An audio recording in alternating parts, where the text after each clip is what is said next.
Some of them could have other problems like words being highlighted at a very fast rate so that students can't keep up. One of the organizations that I recommend is the Children's Book Council. Earlier I mentioned that the 3 ebooks that I selected that I got from this organization. The CB has a website and a link called the New and Digital, which gives information on electronic books. These are available as ebook apps. Today, these ebooks are available in various formats. They are available as ebook apps, which are the ones that I showed you earlier. They are also available as CD-ROMs, and they are also available for free on the internet. So it's always good to rely on reputable organizations for selecting these ebooks, and this one is particularly good for the ebook apps. And I have the URL for you listed here, and I will be happy to send you this PowerPoint electronically. I'm going to show you my email, and if anybody would like to have it electronically, just write me an email, and I'll be happy to send this to you as a resource for you to use. All right, in addition to the Children's Book Council, there was a book published in 1997 by Irene Wood, which has a lot of recommended CD-ROM storybooks. And this, of course, is also a reputable book because it was published by the American Library Association. So this particular resource includes examples of multimodal ebooks that were chosen based on many important factors, some of which we discussed, involving ease of use, innovative content, opportunities for interaction, authenticity, and graphic design. All right, a few seconds ago, I talked about ebooks that are available on the internet, and these ones are for free. There was a recent research paper published in Childhood Education this summer, written by Lassina and Matthews, which provided free resources, some of which I have listed here for you. One of them is Magic Keys. The other one is called Clifford the Big Red Dog Interactive Storybook Site. This one, the International Children's Digital Library, every teacher should know about this one because this is an award-winning website. And what's really neat about this one is it includes digital books in 54 languages. So this one can be especially useful for children, for ELL learners and ESL learners, because researchers advocate for children to learn a language using their native language.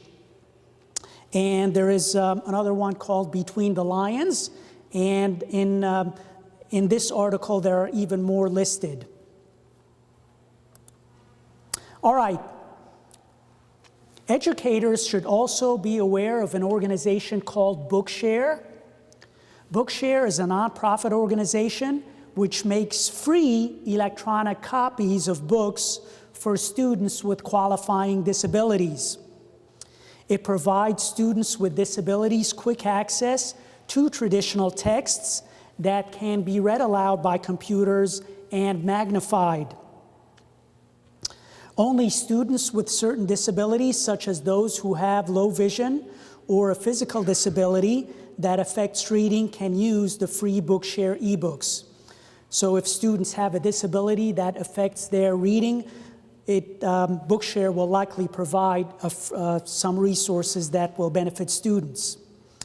All right, in addition, there are checklists that you can use that will help you select good ebooks that I'd like to share with you at this time.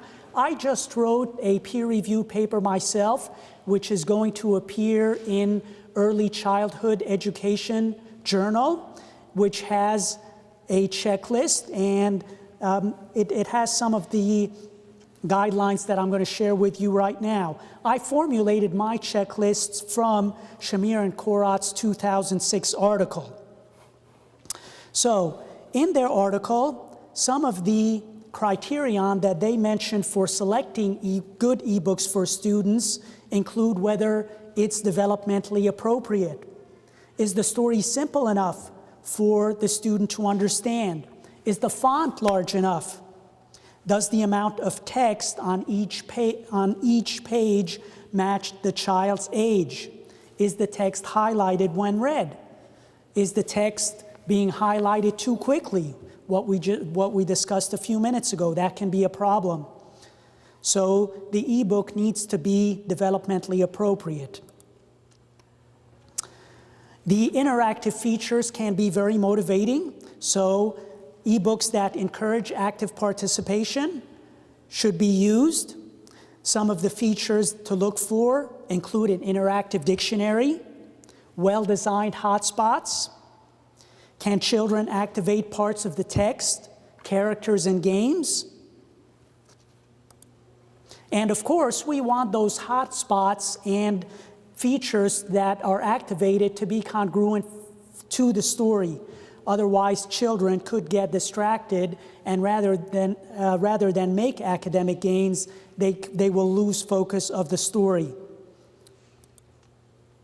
User-friendly. Some of the CD-ROMs are really neat. They have a character that explains how the CD-ROM works. So if the ebook is very, very difficult to navigate, that's obviously going to be a problem. Another question that to look for involves whether the graphic presentations that accompany the ebook are distracting. All right, did you know that teachers can make their own ebook relatively easily? There was a research paper in the Reading Teacher written by Rhodes and Milby that first discussed the benefits of ebooks. That was the first part of the paper. And then the second part gave guidelines on how teachers can create their own ebooks using simple Microsoft, did I say Microsoft? PowerPoint software. So once again, if you'd like more information, please send me an email, and I will be happy to send you this PowerPoint. And I may also have a copy of that paper if you would like that as well. All right, so it looks we're running out of time. We have about 10 minutes left. I want to wrap up in about 5 minutes and give a few minutes if you have any questions. So basically, I want to wrap up by summarizing the main points that I made. Many students struggle in reading, and they frequently dislike it because they don't have pleasant experiences. They will sidestep the process. They may daydream. They may not be engaged. And this is going to be a big, big problem later on in their years of schooling if teachers don't intervene. To prevent this from happening, teachers can make reading fun, they can make it easier, and they can do this by using well-designed multimodal ebooks when teaching reading. When teachers use these resources effectively, they create more opportunities for children to derive more meaning from text by offering young learners many formats to perceive content. If children have problems making meaning from only words, they have the visual effects, they have the sound, they have all of the components that we talked about. Furthermore, children are naturally attracted to these multimodal ebooks. So we want children to have fun, we want them to be motivated, we want them to like reading, and this is one reason why these multimodal ebooks can be effective. Some educational researchers, such as Rzyński, for example, believe that instructional activities must first be enjoyable in order for children to persist at academic tasks. I am a former school teacher myself, and I remember a few years ago when I was teaching in Florida how some children used to absolutely love video games. Some students in my class would ask me to go play video games rather than go out to recess. So I know for a fact that children are attracted by the visual components and the games and the video. So the research supports the fact that children make benefits. However, instructors need to keep in mind that some ebooks are not well designed and that they can also be overused. The ones that are not well designed have distracting features that can pull a child away from the meaning of a story. And of course, we don't want children to become over-dependent on them because we want them to think critically, to be able to figure out words on their own without always using an ebook for more information.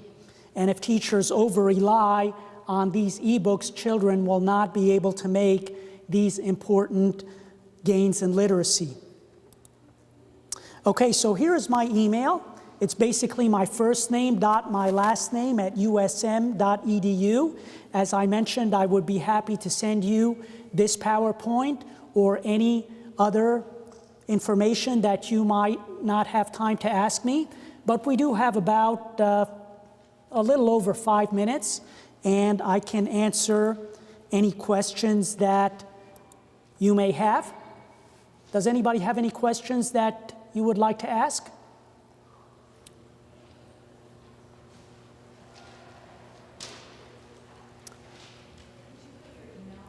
Yes, I can definitely put my email back up.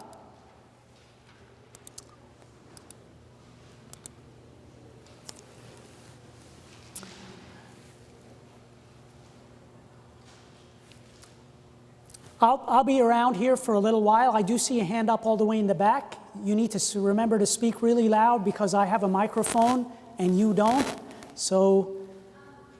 In your research with iPad or like ebooks that are available on mobile devices and the iPads, are you finding any good free ebooks? Any good free ebooks that?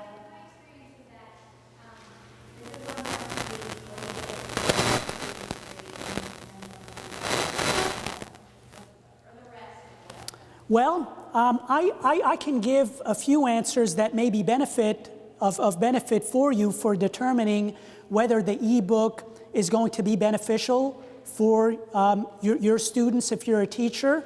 Many ebook companies will provide a clip.